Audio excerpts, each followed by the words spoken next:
తెలియగలవాడిని అని పడవలో కూర్చొని మాట్లాడు. చదువుదామంటే కాదు, చదివించేటువంటి మేధాశక్తి ఒకటి లోపల ఉంటుంది. ప్రతి వాళ్ళకు కూడా చాలా తెలియగలవాడిని. చదవమంటే మరి గది అక్షరాలు అడుగు ఉన్నాయి, అది చస్తే అర్థం కాదు, ఎందుకోసం మెదడు ఎక్కడ. అంటే వీళ్ళకు ఏకాగ్రత శక్తి పెరగడానికి కోసమై ఇటువంటి మెదడుకు పదను పెట్టే అక్షరాలని కొన్ని ఋష్యాలు ఏరినారు. ఏరి ఆ అక్షరాలని కూడా పదాలుగా మార్చినారు. పదాలుగా మార్చింది శ్లోకాలుగా రాసినారు. అవి మనం చదువుకుంటే చాలు, ఆ శక్తి వస్తుంది. అందుకోసం హయగ్రీవుని శక్తికి మన వాళ్ళు కూడా ఇంజన్లు హార్స్ పవర్ అని పెడుతూ ఉంటారు. హార్స్ అంటే గుర్రం. హార్స్ పవర్ అంటే ఏమిటంటే గుర్రాలతో పోలుస్తుంటారు శక్తిని. ఎంత ఇంజన్ పవర్ ఎంతనండి అంటే 3 hours 4 hours 5 hours అని చెప్తూ ఉంటారు. అటువంటి ప్రభావితమైనటువంటి స్థితి రావాలి అనుకుంటే హయగ్రీవ ఆరాధన చెయ్యాలి అని చెప్తుంది మనకి శాస్త్రం. హయగ్రీవుని యొక్క స్తోత్రంలో ఉండేటువంటి ప్రతి అక్షరాన్ని వశిష్ఠాది ఋష్యాలందరూ కూడా 10 సార్లు పొందుపరిచి ఇటుని అటు అటుని ఇటు మార్చి ఏడ్చి కూర్చి స్తోత్రాన్ని తయారు చేసింది. అటువంటి ధ్వనియజ్ఞం చేసినప్పుడు హయగ్రీవ అవతారం వచ్చింది. అందుకోసం భగవంతుడు ఎప్పుడు ఏ ఆకారాన్ని, ఏ రూపాన్ని, ఏ అవతారాన్ని, ఏ ప్రయోజనం కోసమేసి ఆయన ధరిస్తూ ఉంటాడు. పరీక్షిత మహారాజా ఎవరికీ తెలియదు. హిరణ్యాక్షర సంహారం అయిపోయిన తర్వాత ఆ హిరణ్య కశ్యపుడు తన యొక్క మరణం దగ్గరికి వెళ్ళాక భర్తలు పోగొట్టుకున్న కనుక ఆమె వెళ్ళి అక్కడ వేదాంత వచనాలు చెప్తూ ఉన్నాయట. క్షణం చిత్తం, క్షణం విత్తం, క్షణం జీవిత మానవ ఏమస్య కర్మ నాస్తి ధర్మస్య త్వరితాగతం. ఇంకొక నిమిషంలోనే ఇంట్లో ఏం జరిగిందో మరి మనవాళ్ళందరూ ఏకాదశి నాడు గోదానం ఇద్దాం అనుకుంటున్నాం. గోదానం ఇద్దామని ఎప్పటి నుంచి అనుకున్నది మాకంటే 10 ఏళ్ళ ఇప్పుడు దాన్ని ఇస్తే ఎంతసేపు అయ్యా ఏ గోదానం మంచిది, నిజమైంది ఇస్తే సాధుకోవడం కష్టం కనుక విగ్రహం ఇద్దాం. అయినా పర్వాలేదు, ఇచ్చేటప్పుడు ఏదో ఇవ్వండి. క్షణమే అట్లాగే క్షణం జీవిత మానవ పెట్టుకోరు. అందుకే యమస్య కరుణ ఆగుతాడు. అటువంటి దానికోసం ఇంత బాధపడడం ఎంతగా, ఇదంతా కూడా మరణం మించిన అపురూపమైన శక్తి ఏదో ఒకటి ఉంది. అది రాముడా, కృష్ణుడా, వెంకటేశ్వరుడా, పుట్టినవాడు పోగా కల్పన, పోయినవాడు మళ్ళీ ఏదో రూపంలో మాట చెప్తూ ఉన్నారు.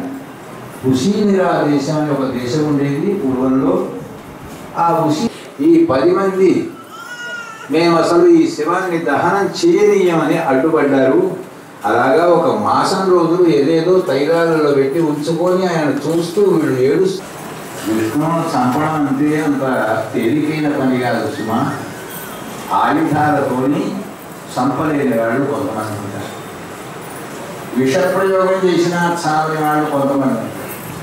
కానీ మంత్రశక్తి ద్వారా చావని వాడు మాత్రం ప్రపంచంలో ఉండడు. కనుక ఏమిటా మంత్రశక్తి అంటే దిగ్వరం క్షత్రియ వరం బ్రహ్మతేజో వరం వరం. కృష్ణదేవరాయలు ముసలివాడు అయిపోయిన తర్వాత ఆయన పినతల్లి అనుకున్నాడు. ఈయన తొందరగా వెళ్ళిపోతే నా కొడుకు పట్టాభిషేకం చేయవచ్చు. కానీ ఎట్లా చంపాలి అయినా, కథలతో చంపుదామా చక్రవర్తి, విషప్రయోగం చేద్దామా బయటపడతాడు. కనుక ఆయన్ని కృషించి చావాలి. అంటే అన్నిటికంటే పెద్ద ఆయుధం ఏమిటి లోకంలో తెలుసిన మాటనే పెద్ద ఆయుధం. అనకూడని మాట ఒకటి అన్నామన్నా ఎవరినైనా వాళ్ళు కృషించిపోతారు. అప్పుడు అక్కడ రాజుగారికి వస్త్రాలు శుద్ధి చేసి ఒక సేవకుడు ఉన్నాడు. అమ్మా నేను ఆయన నంపేస్తాను, నాకేమిస్తారు, నువ్వేది కోరికలు ఇస్తావు అన్నారు. వారు గుడ్డలు ఉతుకుతూ అన్నాడు. చిన్న కాటుక మచ్చ ఆ గుడ్డకు పెట్టుకుని వచ్చాడు. ఇలా అడగాలి వచ్చాడు, ఏమి రాయి ఈ బట్టలకి నల్లటి మచ్చ పెట్టుకొని వచ్చారు. ఏదైతే ముసల్తానానికి ఇంకా నువ్వు రాజ్యమే లేదు కదా, లేకపోతే ప్రజలను పరిపాలించేది కదా, ఏదో తోడుకొని ఉండలేమని వెళ్ళిపోతే ఒక వస్త్రాన్ని శుద్ధి చేసేవాడు ఇంతటి చక్రవర్తి నన్ను ఇంత మాట అంటాడా అని తిరుగువారంలో మాట అంతా గొప్ప. అందుకోసమే మాట్లాడేటప్పుడు ఎంత జాగ్రత్తగా మాట్లాడాలని మనం ప్రయత్నం చేసినా అప్పుడప్పుడు ఏదో చిన్న చిన్న మాటలు దొరుకుతూనే ఉంటాయి. కారణం ఏంటంటే అంటే మనకు వేదం మొదటి పనసలో చెప్పింది భద్రం కర్ణేభి శృణుయామ దేవా. నోరు భద్రం చెవులు భద్రం అని చెప్తుంది. వినడం జాగ్రత్తగా వినండి. వినకూడని విన్నా కూడా మనసు పాడైపోతుంది. అనకూడని అన్నా కూడా మనం పాడైపోయే అవకాశం ఉంటుంది. హిరణ్యకశ్యపుడు రకరకాలుగా చిందులు దొక్కుతూ ఉంటే శుక్రాచార్య స్వామి వారు వచ్చారట అక్కడికి. దిగ్బలం క్షత్రియ బలం బ్రహ్మతేజో బలం బలం. ఆయన తపస్సును మించినటువంటి యొక్క బలం లేదు కనుక నీవు ఎవరిని ఎదిరించాలన్నా మొట్టమొదలు భగవంతుడు నీకు కనిపించాలంటే ఏం చేయాలి? భగవంతుడిని నమ్ముకున్న వాళ్ళందరినీ బాధ పెట్టాలి. వాళ్ళను రక్షించడానికి కోసం భగవంతుడు వస్తాడు. వచ్చినప్పుడు నీ కంటికి కనిపిస్తాడు. కనిపించినప్పుడు బలాలు అప్పుడు తీర్చుకోమని చెప్పాడట. అయితే నాకు మార్గం ఏమిటో ఉపదేశించమంటే అందరినీ మెప్పించవచ్చు కానీ లోకంలో బ్రహ్మను మెప్పించడం చాలా కష్టం. అందుకే బ్రహ్మ వాక్కు అంటారు. ఒకసారి ఆయన ఏదైనా మాట్లాడితే దానికి తిరుగు అంటూ ఉండదు కనుక బ్రహ్మదేవుడి గురించి తపస్సు చేయమని ఆజ్ఞాపించాయట శుక్రాచార్య స్వామి. అప్పుడు ఓ సుముహూర్తం చూసుకున్నాడు. ఈ హిరణ్యకశ్యపుడు మందారాచల పర్వతం అనేటువంటి సానువుల్లోకి వెళ్ళిపోయాడు. తపస్సు చేసుకునే విధానాన్ని కూడా గురువు గారి దగ్గరనే తెలుసుకున్నాడు. ఆయన తపస్సు చేయాలంటే సాత్విక తపస్సు, రాజస తపస్సు, తర్వాత తామస తపస్సు అని 3 రకాలు. సాత్విక తపస్సు అంటే ఇప్పుడు మనమంతా సాత్విక తపస్సు చేస్తున్నాం. భగవంతుని గురించి వినడం, చేతనైనప్పుడు భగవంతుని నామాన్ని చెప్పడం, భగవంతుని మనసులో పెట్టుకోవడం. ఆ తర్వాత భగవాన్ నీ దయ వచ్చిందంటూ మా జన్మను ఏం చేస్తావో నీ ఇష్టం అనుకొని వదిలిపెట్టడం అనేది సాత్విక. ఇక రాజస తపస్సు అంటే ఏమిటి? నేను కూర్చుంటాను కానీ కదలనే కదలను, మాట్లాడని మనను నిగ్రహించుకునే ప్రయత్నం చేయడం అనేటువంటిది రాజస తపస్సు. ఇక తామస తపస్సు అంటే ప్రకృతి విరుద్ధంగా ఎండాకాలంలో చుట్టూ మంటలు పెట్టుకోవడం, చలికాలంలో మంచుగడ్డలు పెట్టుకోవడం, వర్షాకాలంలో వర్షంలో నిలబడడం, ఆకలైనా తినకపోవడం అంటే హఠం చేయడం అంటారు. దీనివల్ల ఏమవుతుందంటే దైవశక్తులు కొన్ని తొందరగా కదిలి వస్తాయిట. భగవంతుడు మాత్రం సాత్విక తపస్సుకే ఆయన ప్రాధాన్యత ఇస్తాడు, అంటే మనం చేసే తపస్సు. కానీ అక్కడ దేవుడు మిగతాది బ్రహ్మాది దేవతలు అంటారు. వీళ్ళు ఏం చేస్తారంటే ఈ లోకంలో ఉండే సుఖ సంతోషాన్ని మనకి ఇస్తారు. ఏదో రకంగా నిర్జించి బాధపడేటువంటి యొక్క స్థితిలో మనం తపస్సు చేస్తే తొందరగా వాళ్ళు వస్తారు కనుక హిరణ్యకశ్యప హఠము పెట్టే తపస్సు చేయరా అని చెప్పాడ శుక్రాచార్య స్వామి. ఓనాడు బయలుదేరి వచ్చాడు. హిరణ్య నగరానికి చేరుకున్నాడు.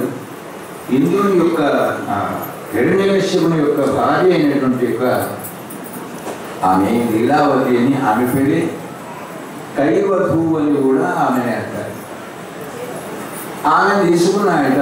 విమానంలో ఇంద్రుడిని చూసే వరకే మూర్ఛపోయింది లీలావతి. విమానంలో పడుకోబెట్టుకొని తీసుకొని పెడుతుంటే నారాయణ నామాన్ని చెప్పుకుంటూ నారద భగవానుడు ఎదురైనాయట. ఆ నారాయణ నామాన్ని వినగానే ఇంద్రుడు చూచాయట. వస్తున్నట్టున్నాడు నారద భగవానుడు అనుకున్నాడు. కోళ్ళు ఎదురుపడ్డారు. నారాయణ అన్నాయట. ఇంద్ర ఎక్కడి నుంచి వస్తున్నారు, ఈమె ఎవరు అని అడిగాయట. ఈమె హిరణ్యకశ్యపుని భార్య లీలావతి. మరి ఆమె ఎందుకు చెలబట్టేవారు అంటే ఆమె ఇప్పుడు గర్భవతిగా ఉంది కనుక. అయితే హిరణ్యకశ్యపుడు తపస్సు చేస్తున్నాడు. ఎట్లా? వానికి దేవుడు ప్రత్యక్షం కాడు. బ్రహ్మను ఎప్పించడం సామాన్యమా? అందుకోసం వాడు అక్కడ వస్తాడు. వాడు పోయిన తర్వాత దేవతల మీద పగబట్టకుండా ఈ కడుపులో ఉండే శిశువును నేను లందు వేస్తాను అన్నట్టు. పిచ్చివాడ, ఎంత పనిచేస్తున్నావు నువ్వు? అచ్చము విద్యావంతుని గర్భంలో విద్యావంతుడు పుట్టాడు, దరిద్రుని గర్భవాసంలో దరిద్రుడు పుట్టాడు. ఆయన ఎవరి కర్మానుసారమే వాడు పుడుతూ ఉంటాడు. వీడు ఎవరనుకుంటున్నావు? లీలావతి గర్భస్థ శిశువు సాక్షాత్తుగా పరమ భాగవతోత్తముడు లోకపూజ్యుడైనటువంటి ఒక మహానుభావుడు పుట్టాడు మీ గర్భంలో. అయినా ఇప్పుడు తీసుకువెళ్తున్నావు, వాడిని తపస్సు ఫలించాలనుకుంటున్నావు నువ్వు. వాడు హఠమైన తపస్సు చేస్తున్నాడు, కొద్ది రోజుల్లో వాడిని తపస్సు ఫలిస్తుంది అన్నాయట. పాపం ఇంద్రుడి కడుపులో పెద్ద గుమ్మడికాయ పడట్టే. తపస్సు ఫలిస్తుందా? తప్పక ఫలిస్తుంది. ఫలించిన తర్వాత వస్తాడు. వచ్చిన తర్వాత ఏం జరుగుతుందో తెలుసునా? మొదలు లిస్టులో నీ పేరే ఉంటుంది. జాగ్రత్త అన్నాడు. ఎంత పొరపాటు చేశాను నేను, ఇప్పుడు నేను ఏం చేయాలి అన్నాడు. ఏమీ లేదు, ఈ అమ్మాయిని తీసుకొని వచ్చి మా ఆశ్రమంలో వదిలే. మరి ఆశ్రమంలో వదిలేస్తే నీకెందుకు, తర్వాత కథ నేను నడిపిస్తాను. హాయిగా ఆశ్రమంలో తోడు పోసుకుంటుంది ఈ అమ్మాయి. ఆ తర్వాత నేను హిరణ్యకశ్యపుకి సంజాయిషి ఏం చెప్పుకోవాలో నేను చెప్పుకుంటాను అన్న నారదులు బాగా తెలియవచ్చు. ఎంత ఉపాయం ఉంది నిజంగా కూడా. అంటే ఉపాయశాలి ఎవరు ప్రపంచాన్ని అంటే నారద భగవానుడి. ఈ నారదుని యొక్క మరి ఇప్పుడు నేను ఏం చేయాలి అని అడిగాడు నా ఇంద్రుడు. ఏం భయపడాల్సిన అవసరం లేదు. మరి వాడు ఒకవేళ మరి ఇంద్రాన్ని ఇంకో విషయం అడగాం అనుకుంటున్నాము. హిరణ్య నగరానికి వెళ్ళి ఈమెను తీసుకొని వచ్చేటప్పుడు ఎవరైనా చూశారా? ఎవరు చూడలేదండి. రైట్, చూడలేదు కదా. ఇక ఇక్కడ మన ఆకాశంలో కూడా ఎక్కువసేపు మాట్లాడుకుంటూ నిలబడితే వాడు రేపు తపస్సు ఫలించి వస్తే ఇంద్రుడు నారదుడు కూడా చాలాసేపు మాట్లాడుకున్నాడు అని ఎవడైనా అని వాడిని చెవు. కానీ ఇప్పుడు ఏమైపోయిందంటే తప్పులో పడ్డవాడు ఇంద్రుడు అయిపోయినాడు. ఒకవేళ నోరు గారి ఏదో నారాయణ నానని చెప్పినట్టుగా పాపం ఇంద్రుడు ప్రయోజనాలు సిద్ధిస్తాయి ఇవాళ నాకు. అటు హిరణ్యకశ్యపునితోని స్నేహం అవుతాను, పరమ భాగవతోత్వాన్ని పుట్టిస్తాను అనుకున్నాడు నారద భగవాన్.